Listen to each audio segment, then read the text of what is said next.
So as you can see, I'm not sitting in my room. Oh no, I am sitting in my room. I'm not sitting in the car. Um, I'm sipping on some fine ass whiskey, Belveni. It's a great time. And I'm reading The Birth of Tragedy by Friedrich Nietzsche. Fun fact: he hated writing that book. Well, he didn't hate writing it. He hated fucking rereading it. He thought it was one of his more not smart, not SMRT as Homer would say, books. But for me, I think it's pretty fucking smart. Like, this dude, man, he prophesized exactly what's going on in the world right now, and that is why I'm going to read a little bit of it to you, just a little bit. But hold on a sec. Righto, just little bits. The whole of our modern world is caught up in the net of Alexandrian culture, and its ideal is theoretical man, armed with the highest powers of knowledge and working in the service of science, whose archetype is Socrates. All of our educational methods take their bearings from this ideal. Any other form of existence has had a hard struggle to survive alongside it, and is in the end tolerated rather than encouraged. He's talking about religion there. We need the wisdom of a Goethe before we can find such an alien form of life comprehensible, or indeed forgivable. Yeah, I'll answer that in a sec. And we should be fully aware of what lies at the heart of the Socratic culture: optimism, imagining itself boundless. We should not be afraid when the fruits of that optimism ripen. When society, leaven from the top to the bottom by such a culture, slowly begins to quake with extravagant surges and yearnings, when belief in the earthly happiness of all men believe in the possibility of such a universal culture of knowledge. So he's talking about here, so in that line, we need the wisdom of a Goethe before we can find such an alien form of life comprehensible or indeed forgivable. He's really sticking it to the scientific community. He thinks that because the scientific community has pretty much like disproven all things religious, all things mythological. It's stripped us from our creative, our creative mind. Like it's stripped us from our spiritual side. It's stripped meaning from all things like dreams. Like Carl Jung, he's a science dude, man. He's a psychiatrist, psychologist, psychoanalyst. And he believed that like through dreams we can really understand what's going on deep inside of us. Like our subconscious sees things in everyday life that our conscious mind just doesn't pay attention to. And then in our dream state, it sometimes comes out that, like, we're repressing certain parts of us, whether it be the feminine or masculine, or like we're not chasing love, or we're not chasing like passion, or like we're going down the wrong path. So we have these visions, and sometimes they come out in very scary dreams, and sometimes they're so scary that like some people don't want to go to sleep anymore.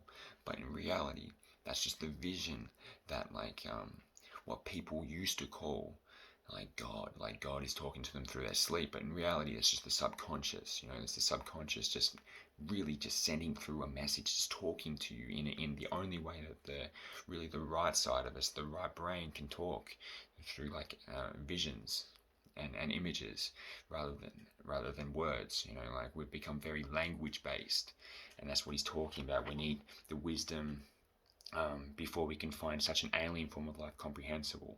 That right side. We've become so very language dominant.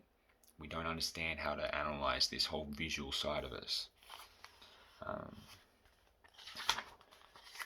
And this last little bit: let us imagine a rising generation with such an undaunted gaze, with such a heroic proclivity for the tremendous. Let us imagine the bold stride of those dragon slayers, the proud audacity with which those that turn their backs on the weaklings, the doctrines that lie within that optimism, in order to live resolutely in all that they do. Must the tragic man in that culture, train through his self-education for seriousness and terror, not inevitably yearn for a new art of metaphysical consolation? And then he puts a Faustian quote, should I not with utmost yearning seek to bring to life the creature most unique? So here he's really he's talking about the divide that we all have within us. We've become so left dominant. We've become, okay, this is the language that we speak. This is what we have to say. This is, if we don't say it like this, we are not being a part of the collective, you know. And then when we have like visions, we have dreams that are so like abstract, we're like, fuck, like why can't God just like talk to us in language? But in reality, that's not how the unconscious or the right side of our brain talks to us. And Nietzsche knew this. Like, he wrote this in the 1800s, but like he's just writing it in such an abstract way. He then goes on to talk about like how the scientific man just really fucks himself over. He kind of like cuckolds himself a little bit, like stands in the corner while like his girlfriend's just having fun with this big dude, like just fucking like having a good time, and he's just standing there like, fuck you, I've got my scholarly articles, I'm good over in the corner, while his girlfriend and some random dude are just having all the fun.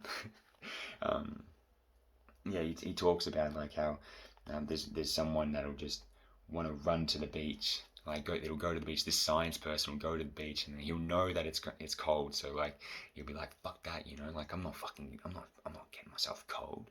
But then he'll look across and he'll see like people who were just living, the Dionysian, like the people that are just like having a good time. The Dionysian people, you can associate them as like the classic, the 60s type person, like the free love, they just do whatever and just have a good time.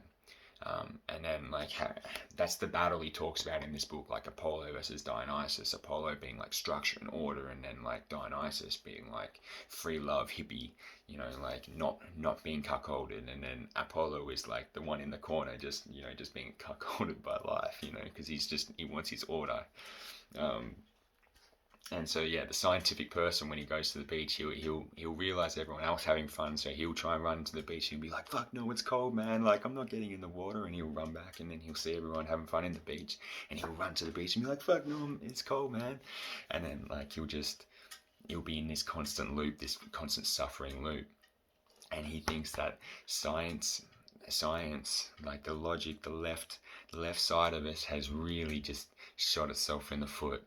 It's longing for progress is great, like it's giving us all of this stuff. It's allowing me to talk to you, but in reality, like if people stay so left dominant, so logical, and so rational all the time, then they're missing out on a whole other aspect of life, and that's just not it. I don't know, man. This is just my room. This is just me talking whiskey talks. What do you think?